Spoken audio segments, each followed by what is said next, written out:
Hey guys, Baduk here, and in this video I'm going to show you guys not only an introduction to this one space low pincer against high approach on 3-4, but also a really cool trick move, as they call it. It's going to be a really educational trick move. You're going to learn the solution involving a driving sequence and sacrifice, which will be great to add to your toolbox. Yeah, you're going to learn about that, and you're going to learn about this pincer in general, which people generally have a really hard time with up until at least Dan level or so. So I think you're going to come away from this video with something to start using right away and get some immediate results. And yeah, something that teaches you as well, a very educational trick sequence. So let's get into it. So black plays the one space low pincer. First of all, this is aiming at A. So if black gets the chance to play A, then it's connected. Like if white plays here and tries to Atari through, then because of this Atari being here, it doesn't work out for black. And white cannot make a living shape in the corner either. So that's a failure. If it were like this, white has a couple of options. For example, trying to turn it into something resembling an avalanche sequence. So avalanche is when instead of Hane on this Joseki, white falls down like this. Of course, notice that white's stones are ahead of black here, but behind black here. So of course, this will not be as good as an avalanche. You don't need to worry about this as black. It's fine for black. So going back to this part, that's quite fine for you as black. It's quite awkward actually for white to try to deal with this. Like if they block, then you just pincer it. You can also peep it. If they play like this kind of common mistake, it's not making sense because this part's leaking. So black just tanukis or pincers and white's just anyway awkward. So white should probably play something either like tanuki or play something loose and don't worry about points for now. But yeah, that's basically what can happen with this move. Another thing is if white leaves it for a while and never uses this kind of option, which black can also think about playing here, but yeah, this is simple. Basically, one more thing that's left in the shape in general is this Hane and living in the corner like this. And locally, like especially if white does this early in the game, it's very bad for white. So this is just Aji for late game, like kind of like when you have this probing play used on this corner. If someone happened to play that, right? Even if they played it, which it's, well, that's another discussion, right? It's not played so often these days, but making this corner alive is too small and too early, so that's left for late game. So white just leaves a lingering life potential there. This is the tripod shape. It's going to be a living shape. If black tries to kill here, then white can just make a second eye. So the proper endgame ends up to be this one. And then this is the living move. And then when black plays on this side, white has to play T18. And it ends up being 2 points. Anyway, so just like that one, right? It's something that shouldn't really be done right away because black is going to be much better than white here. Not to mention this corner shape, which is why we descended instead of Hane. This corner shape's actually not fully alive. So, yeah, there's many things that black can try to do here. For example, even if black just blocks, if white plays this move, then this turns into like a J shape that is killed with 1, 2, 3, like Hane and 2, 1, and then after white plays any of these 3 moves, black's next move is to descend. And then poke the eye like that. Or like this, descend, here, then break the eye, here, then Atari, here, then throw in. Which is the magic of this stone here. I'll take a quick detour just to show an example, though, of this descending being better than Hane. So Hane actually makes white a living shape here, because it fully isolates this one eye and separates it from the rest of the space. So it makes white alive. Just like this shape with the 3/3 invasion down here. Oh, you guys can't see that. Yeah, over here. So like, why does white these days push again like this, right? First of all, we want to avoid giving black this awesome shape. So we push on this side instead, and then we tenuki. And why not tenuki now? Because if I just pass here, when black plays here, it's actually sente. So it forces white to basically do this.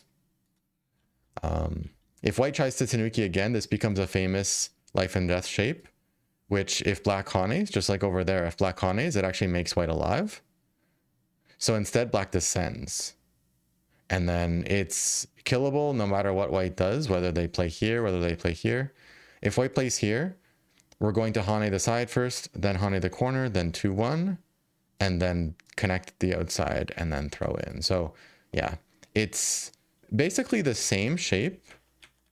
Like, so here, this, it's the same shape, but with one step already done on this side, right? So we don't have to play the hane because the shape already looks like that, right? So it's very similar. So it's another case where where descend is better than hane. Anyway, that's a bit of a life and death detour there, but basically, not only is white not fully alive, but even if white were alive, the outside, the result is good for black. So it's very much a late game thing. By the way, when black plays here, white can actually descend here, and this becomes a shape that's actually ko. If you guys want videos on some of this life and death stuff, so like I have tactical pointers on finding the right vital points and the right order of moves for life and death. So you guys can request content if you're sort of hungry for that. Just let me know. It's not just about the outside inside kind of method, the loop that some of you may have heard me talk about before. But it's also about specific tactical pointers, like which side of the corner is typically better to hane first, to reduce first, and why. And a few other pointers like that, including how to handle the stones you have on the inside of their shape that you're trying to kill them with.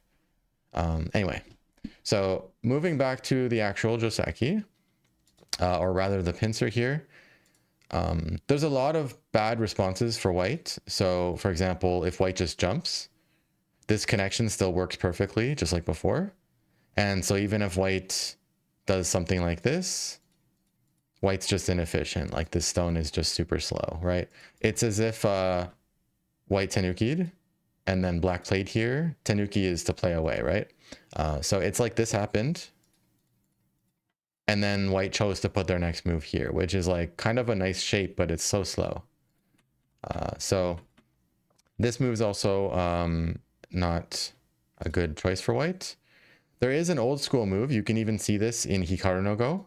Akira versus Hikaru in one of the last episodes. Spoiler alert. This old Joseki comes up. Yeah, and then like this, and then like this.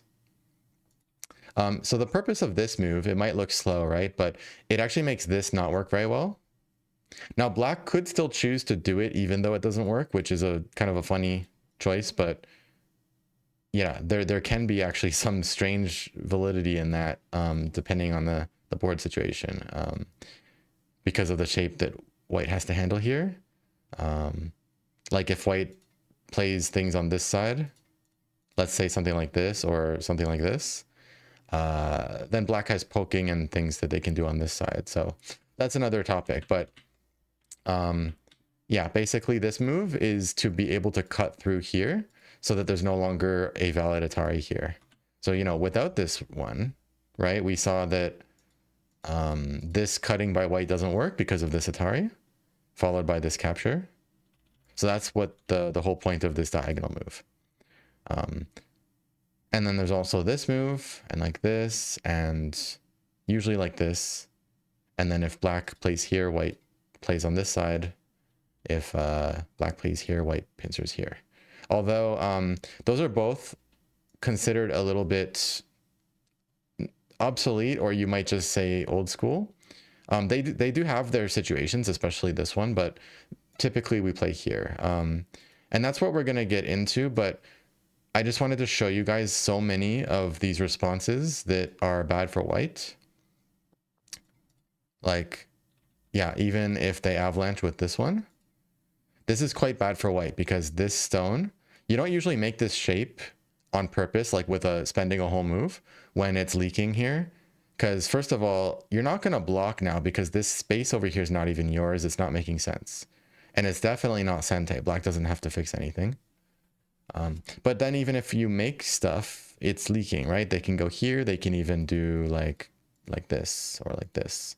So, you know, there's just no way for white to be super happy here. And people even play like this, which is just an inferior version of this. Of course, this one leads to this kind of stuff, but this stuff is not bad for white. You just have to learn it and don't be afraid. That's probably why they play here, because they want to not get cut, right? But this is super bad for white, even if black just plays the simplest responses. Is it any good for white, for black to peep here? I don't think it's a big harm, but I think it is a slightly bad exchange, but not so bad that it's going to matter in most of your games. It would take me a while to explain how this could be a bad exchange. At face value, it kind of looks like a good exchange to make white into a stick and hamper white's mobility on this side. But it can have some effects down the road on this area here. Anyway,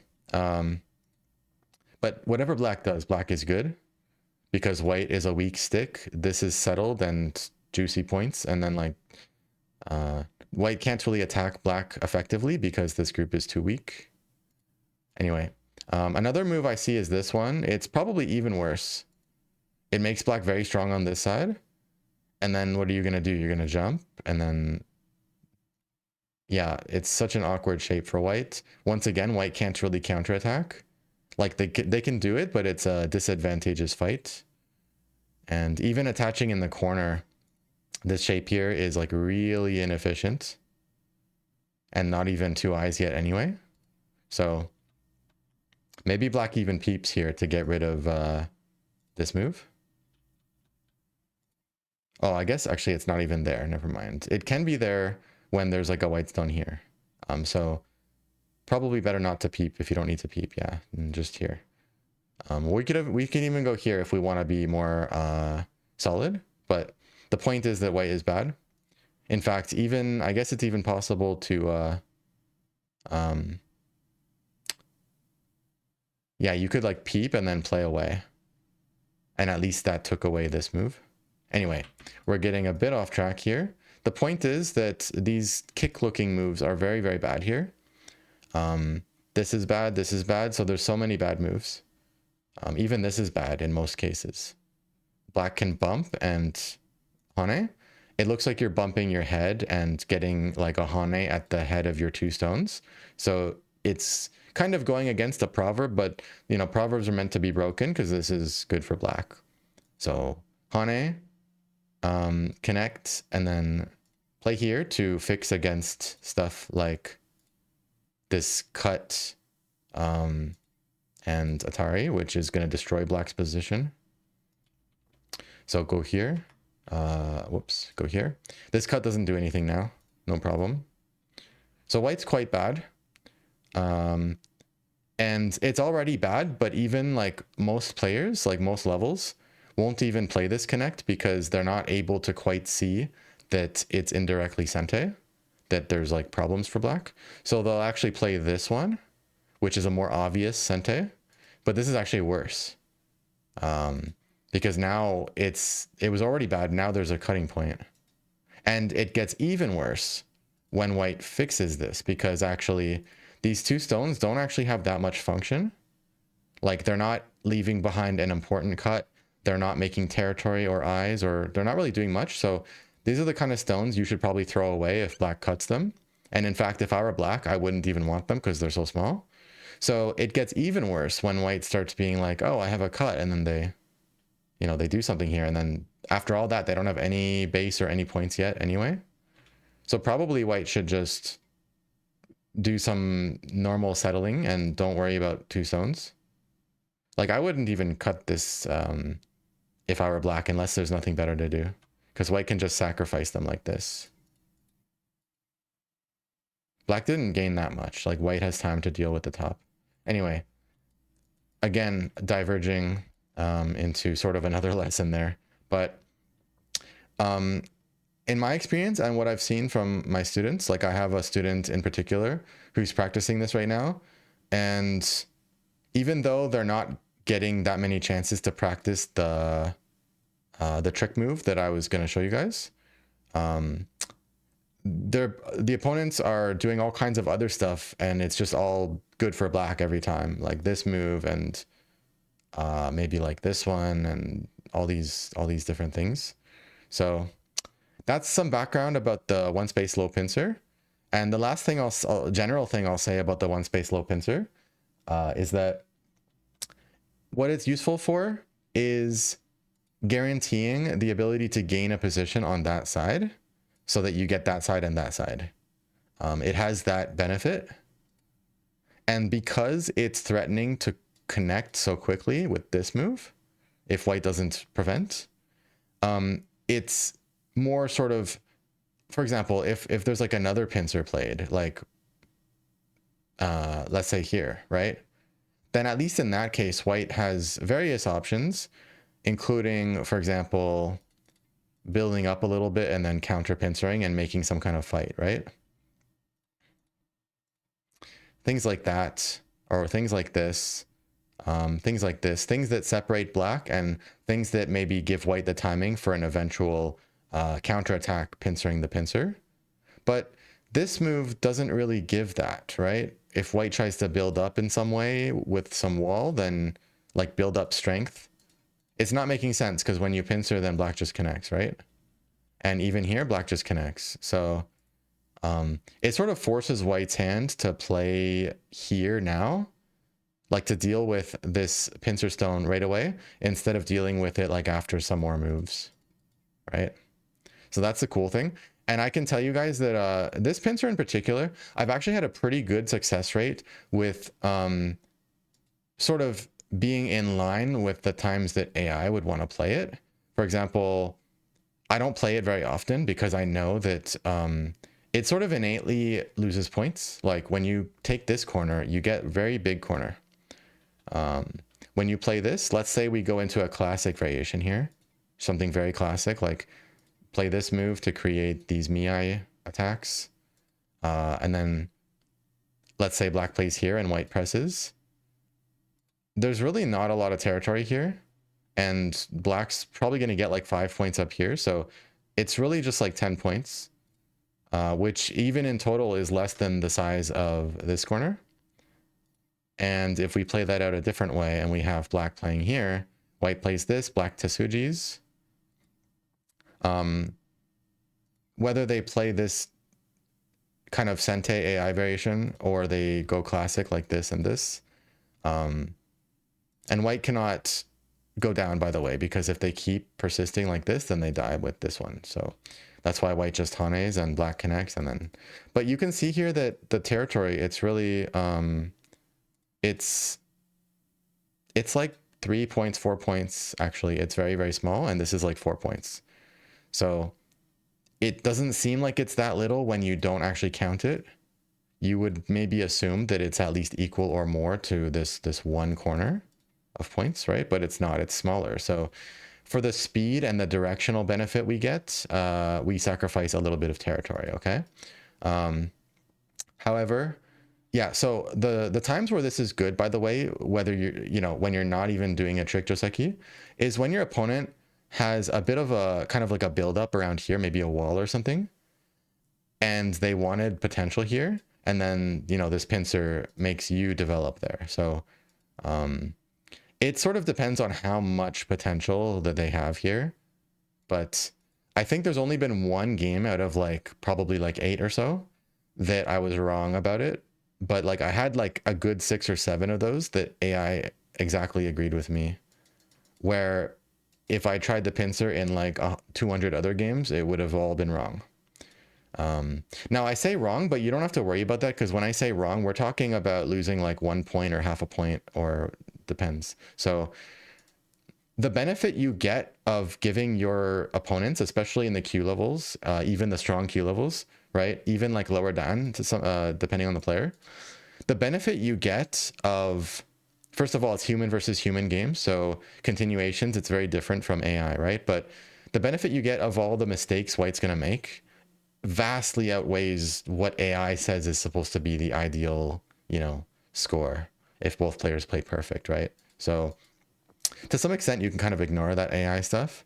I'm telling you from my experience that this thing, people have no idea how to handle this. And it's like annoying and it feels intense, like kind of high pressure. Just like when somebody plays any kind of tight pincer, right? You feel like, oh, I need to react. And I'm like, oh, I'm getting squeezed so tightly, right? Yeah. Okay, so let's get into it. But I hope that was a good introduction for you guys for one space low pincer. So I'm not going to go into today all the other, it almost feels like I might as well, but I'm not going to go into all the other normal variations. You know, typically black Hanes and plays here or sometimes plays like this. And I showed you guys some examples of how that could go. Black can also play here directly. If white tries to Hane, then white's going to get destroyed, basically. So white needs to play like this. And then black plays here or here. And then, yeah, white either like kicks and does this or plays this to create Miai A and B. Or even plays here to create Miai A and B. So, hey, in like less than a minute, I covered some good stuff for you guys, didn't I? Not much explanation, but I'm like, okay, we might as well just make this a little bit of a mini primer, right? So let's actually get into the trick. One last thing I'll show you guys before the trick is the normal move, which is this. At this point, white needs to find a good way to sacrifice this. If white just makes it alive, like something like this, it's super terrible for white. The outside's just so much better for black. Yeah. So white doesn't. But if you just sacrifice it, then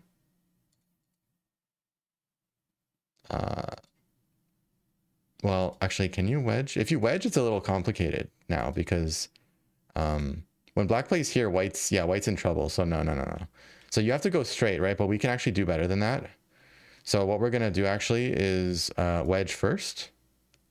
If black Atari's below, first of all, let's say that we just connect and black plays this move, which is actually the way to solve all three of these problems at once.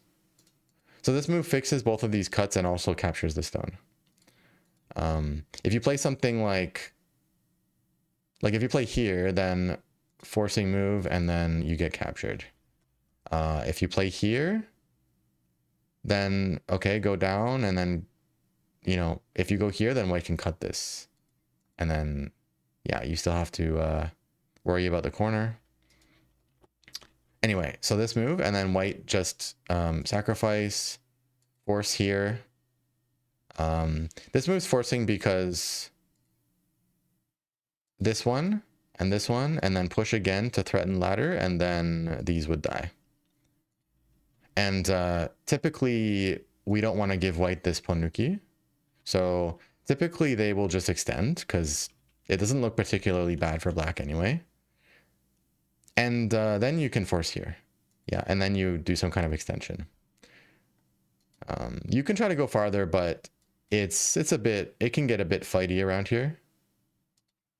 So yeah, even I've seen AI recommend this super tight extension sometimes, so it should be okay. Feels a bit narrow, but it should be okay.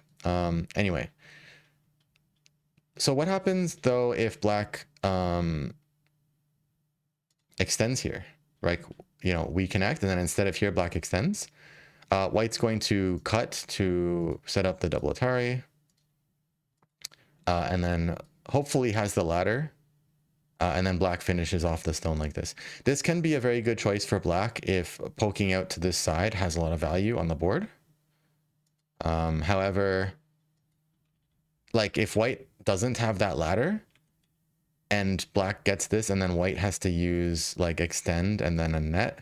This is better for black. Black gets these poking moves and sente as well, and like the corner is very nice and it's not sealed in, so it's very good for black. So if white wants to prevent that, instead of connecting here, white's proper move is actually to, in general, to counter Atari, like sort of mutual Atari, right? So if we both take, white's better because this was black's corner. And while both players got a strong, thick shape here, only one player sort of controls the corner, and it's good for white. So black responds. Then white comes back and fixes this. Then black plays this multi-fix move. And then we get to the same thing we just saw. Yep, so that's the Joseki. So I recommend when you get Atari'd here to ignore for this one first. Let's take a look at what happens if black Atari is on top. White's going to go down. Now black simply has to save these two stones. That's the objective. And so the only good way to do that without messing yourself up too much is Atari and then play here to take... You can connect, but taking white's liberty is better. It's not like they can kill us because they would die first. Next, white is going to simply capture this, usually. And then black will just capture this. White doesn't usually Atari here, though. It ends up... like when these die, then this Atari becomes a bad exchange in terms of the end game that happens on this side later. So, yeah, we just take and Atari, and then that's it. So that's the end of the Joseki. White gets sente. It is considered a little bit better for white, actually. But, you know, situations. So, there's actually, like, white can actually fight like this, but it depends on some stuff. Namely a ladder. So if black connects, obviously white wants to save the stones that they just moved with. And what better way to... So if you just save it, then of course, anyway, there's this ladder. White's going to go for this capturing inside. And so it depends on this ladder, right? This doesn't really happen in games, really, because that means somebody made a giant mistake. So you don't see it much, but white basically needs the ladder, I think, to play this move. I mean, I say I think, but it looks plain as day to me. Just that I haven't studied this in many years, but yeah. White needs the ladder. And there's a big fight that can happen, like... yeah, like if white... if we're fighting here, then black can extend... white has to save these two stones. And then, what is it? And then black needs to save these inside stones with this one. And then white can Atari. After that, white needs to start saving these stones. And then black is going to move. And white needs to save these two. So take a liberty on black. That way, we can have a sente with this one. Then white will move, black move, white move.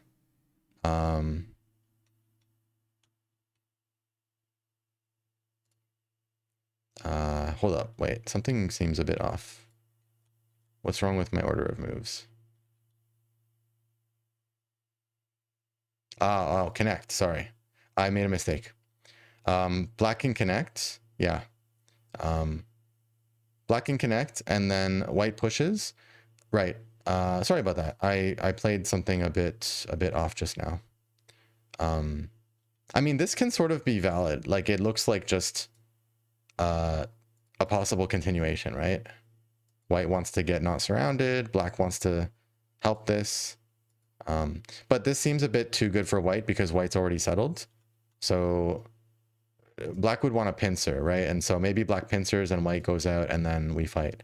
So even if the game went like that, it's possible, right? But I'll show you guys the actual Joseki that I know, which actually was this connect. Push and jump. This is threatening here. This push and cut. So this prompts white to play there. And then black will make a tiger's mouth here. White will switch for a second to these forcing moves. and then follow it with this, and then peep, fix, and then pincer and move out. You can see that the result here is actually very similar to the mistake I made. The final result is like we have this running black group with not that many stones. We have this pincer, we've got this knight's move to move out, and we've got this settled white group, right? So it's actually almost the same. So I feel like what I showed you is actually kind of valid anyway, the other variation. Yeah, so that's how that goes. Now that I've shown you guys so much already, I thought I might as well just make this pretty much a primer. Yeah. So if you learn everything in this that I've shown so far, I mean, I left out details for some of the stuff off of here and here, but yeah, at least if you learn the things that I clearly showed, then you'll have a lot of knowledge and maybe borderline down level knowledge for that stuff. So let's look at the trick. The trick is actually to Atari in this weird direction.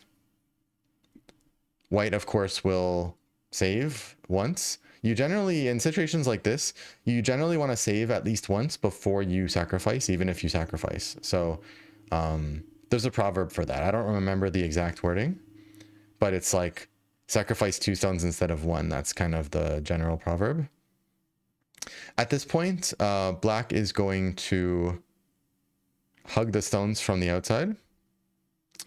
And then if white just sacrifices like this, that's going to be good for black because this 1 stone is in white's way. And if white lives in the corner, let's say like this, it's also going to be pretty good for black because white has a very big disadvantage in the outside fighting because of the way that the shapes are set up here. And white's corner is also rather small. It's about 5 points, including capture. So it's pretty bad for white. If white extends, black probably pushes. If white jumps, black probably takes a fighting stance like this on the 4th line. Because currently nothing wrong with this. If you play here, then you'll lose the 2 stones. And those are important cutting stones, actually. But if you descend, then white cannot actually get away. Yeah. So black can play this move. You always want to check this thing, though, and kind of know what you're doing. But the 4th line adds more pressure in the fight and, of course, also is more potential. So whatever black plays now, you know, black is settled on both sides and white has a weak group and white's corner is very tiny, so white is bad. So white should not live in the corner in any way here because black is going to be very good, even if white runs this. So, yeah. So what can white do then? White cannot sacrifice like this and white cannot live, right? Well, here's the technique. It is a driving sequence and a sacrifice, in fact. It is like the bane of Q players because it is reading intensive if you are trying to invent it on the fly. And it involves sacrificing more than even 2 stones. However, once you learn this driving technique, it will be a part of your toolbox and you'll start to see it in more places or you know, more Joseki, or at least think of it. And over time, you'll be able to really master it and apply it in novel situations. So the driving sequence is to drive black into this direction and then suddenly switch direction like this to drive them the other way. So it's like a forcing one-way street sequence, boom, boom, boom, boom, and then we wrap around this black stone. And the whole point of that was that instead of just like this, we want to cause damage to and wrap around this black stone here. So we go like that and then wrap. And so, you know, most viewers will think that black looks pretty good. But in truth, black is a bit worse. Not that much worse, though. So even if your opponent manages to solve with this technique, if you trick them, they're not really much ahead anyway. In fact, they might even mishandle this group later, for all you know. And the territory in the corner is decent, and black has Sente. So, yeah. And are there really any tricks in Go anyway? Or I mean, you can only trick yourself, right?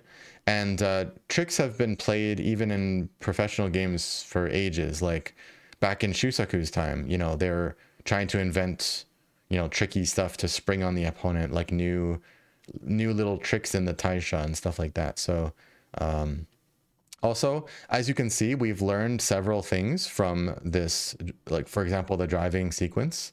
So a lot of trick Joseki, they're called tricks because they require a highly skilled solution to solve the trick.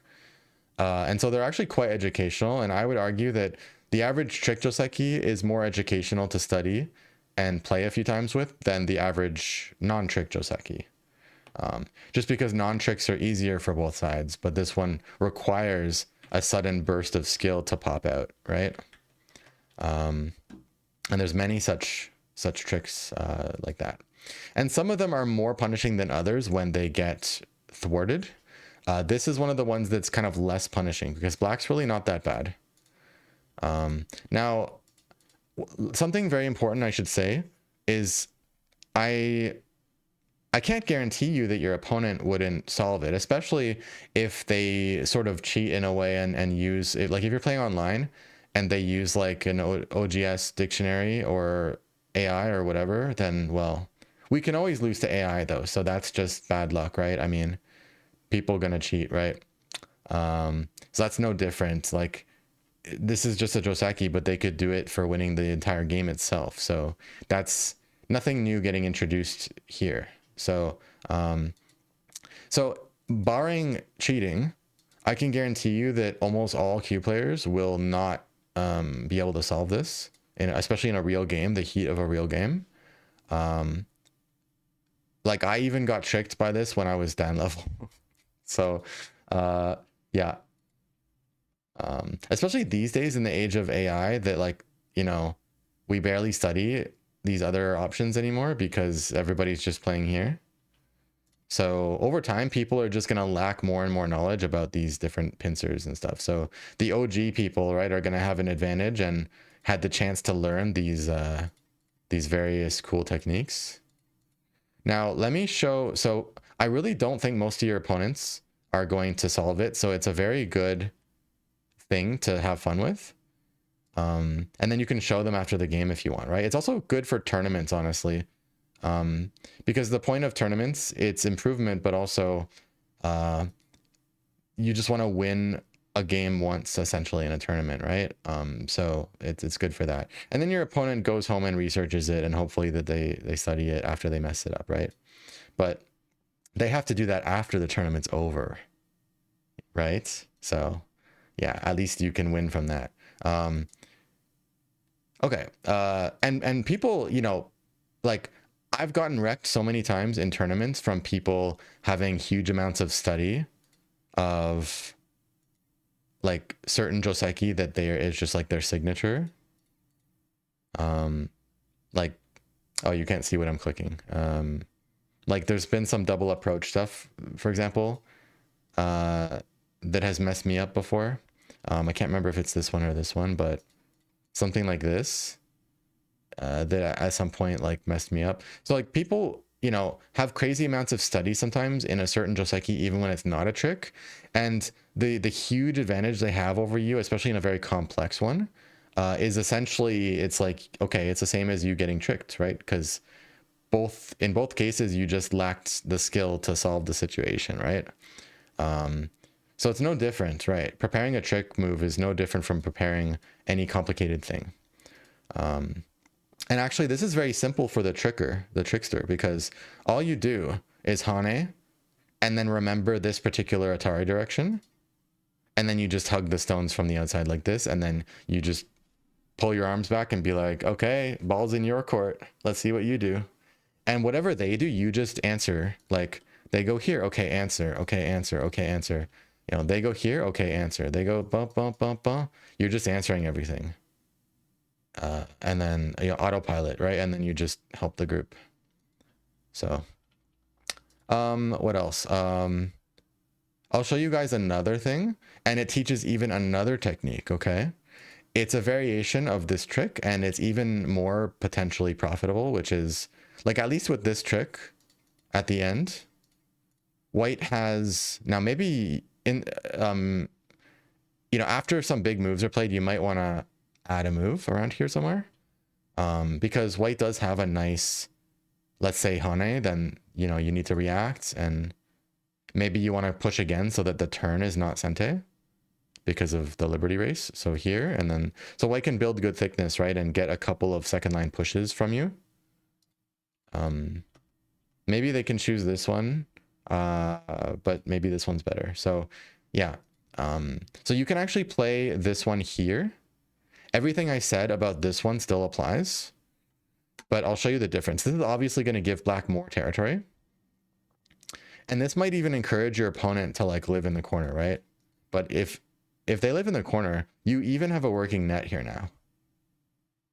Now, you could also play more optimistically if you want by maybe playing something like this to grow more and sort of threaten swallowing this up on a larger scale. And then if the idea is if white runs, you may benefit more and more on these two sides, even more than if white didn't run, right? Especially if your opponent's fighting is not that good, which is kind of most of us, right? So because black's the one with groups that are more settled compared to white, so it's really hard. Once again, the corner's not that big, and if you really want to, you just net, right?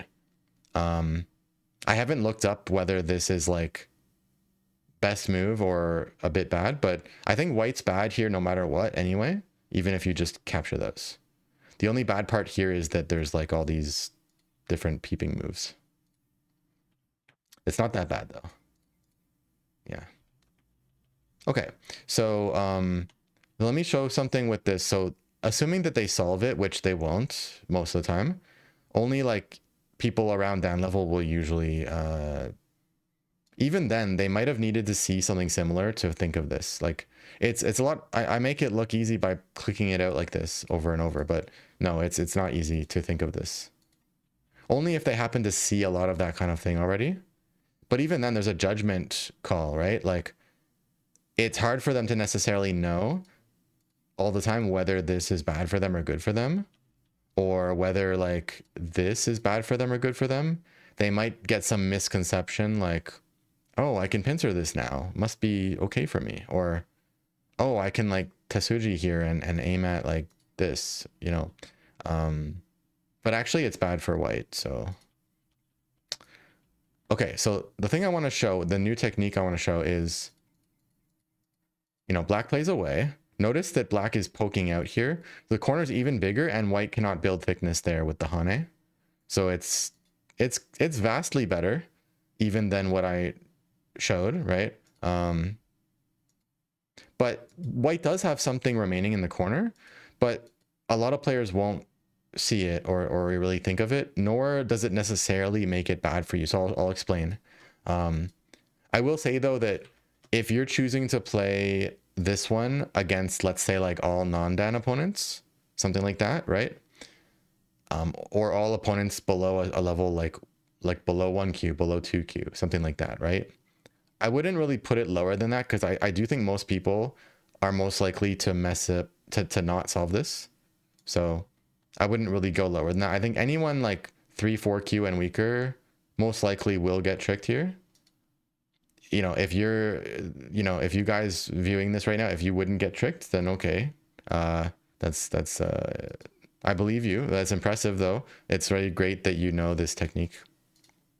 But in my experience, a lot of them will. So now with this one, I would change the level a bit. Like if you really care about, if you don't want this trick to like mess you up or something, or you're really, really worried about your opponent actually solving it, then don't play this one against the people who are close to down level. Just because the thing I'm going to show, which is white can push and then force, and then they can actually throw in at the 1-1.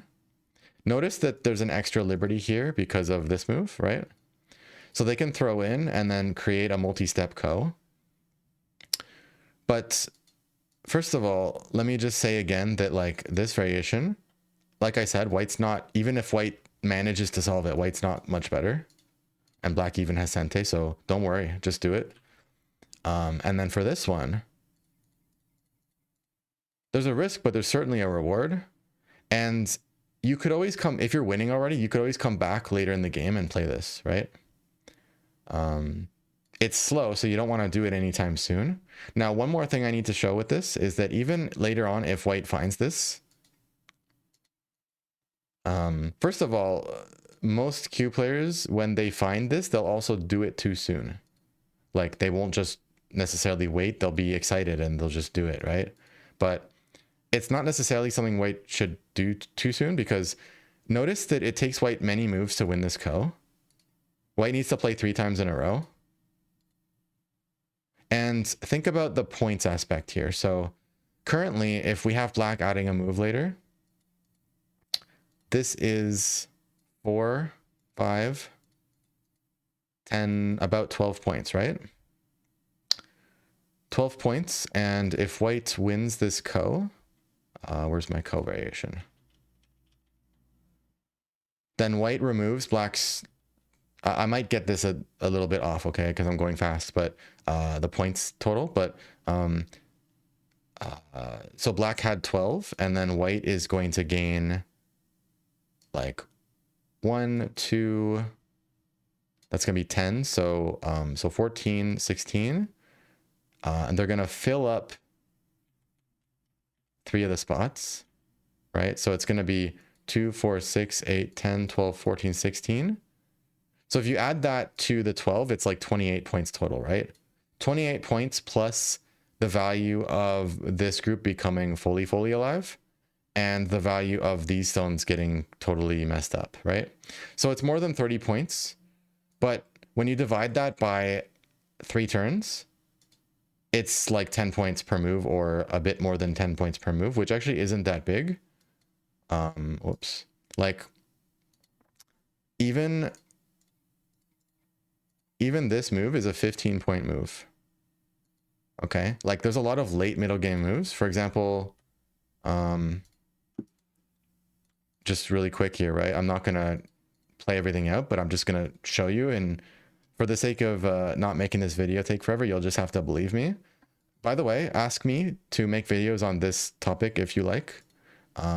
So this kind of Hane, for example, right? You guys know it. Like this gets played pretty late in the game most of the time, right? This is a 14-point move because black presumably plays elsewhere. If black continues, white's very happy. So black also plays maybe a 14-point move or a 12-point move somewhere. And then white's going to get this one. Black cannot play here because of this. So black plays here. And then white's going to get this one. And like this and like this. And you can see that white gained 1 point and black lost 6 points compared to both of the walls going straight down, right? 1 and then 6. And we made a mirror position. So if black had done it to white, it would have affected white by 7 as well, or like both of them by 7. So it's actually 7 plus 7. Like a single move here is 14. If you don't believe me, you just need to study and make me explain, ask me for videos. I do have classes on all kinds of different topics, more than 50 so far, more than 50 classes in the study group, the Benkyo study group. So if you guys are interested in that, check out benkyoleague.com or patreon.com/benkyobaduk. And regardless, I recommend you guys to join the Discord, discord.gg/benkyobaduk.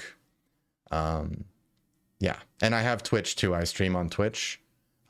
So yeah, the classes and, you know, Benkyo League in general. Benkyo League, I definitely recommend you guys check out because it's just jam-packed with a lot of learning benefits and a really great community that people are just constantly, you know, praising. Like people who are in that community, it's like a mini family kind of thing, and people are helping each other improve constantly and playing with each other.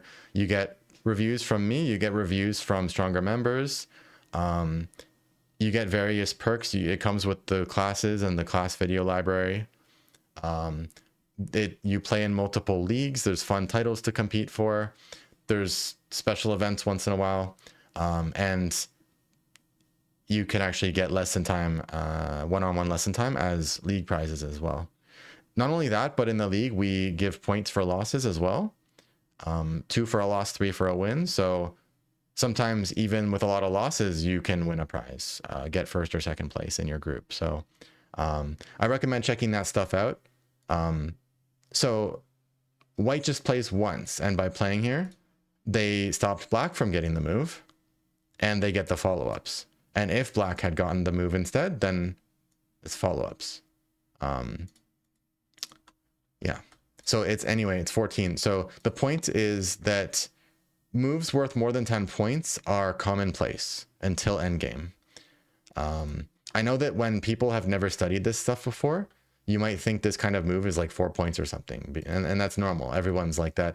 I did a lecture a long time ago on like a KGS Plus lecture. It's a very vague memory at this point because it's been so long since then. But I remember I prompted the chat and a Tudan, you know, I asked this type of question. The Tudan thought it was 2 points and they were off by like 7-fold. So it just, you know, and I've had numerous experiences like that where even Dan players and very strong Q players would just, they didn't learn anything about this stuff. So that means if they studied, you know, endgame for a few hours or a few days, it would be, wow, such an impact, such a low-hanging fruit of a power boost.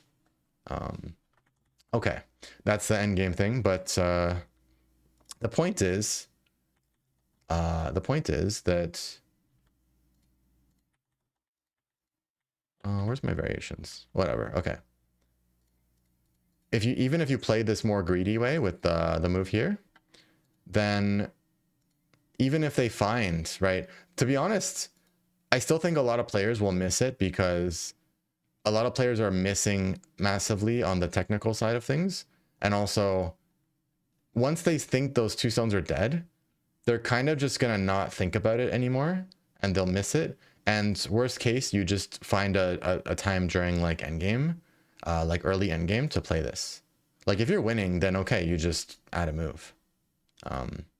And I think even if they get it to this point, they still might have a blind spot for this move.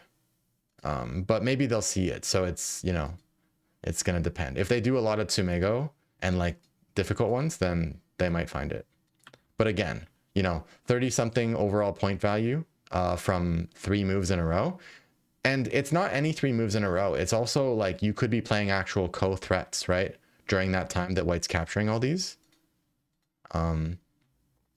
So white gives you 1 point from the throw-in.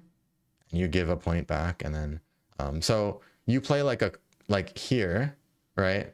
And then, or you even Tanuki, you know, you don't even have to fight this ko right now as black because it's just so long-winded for both players. Well, for white.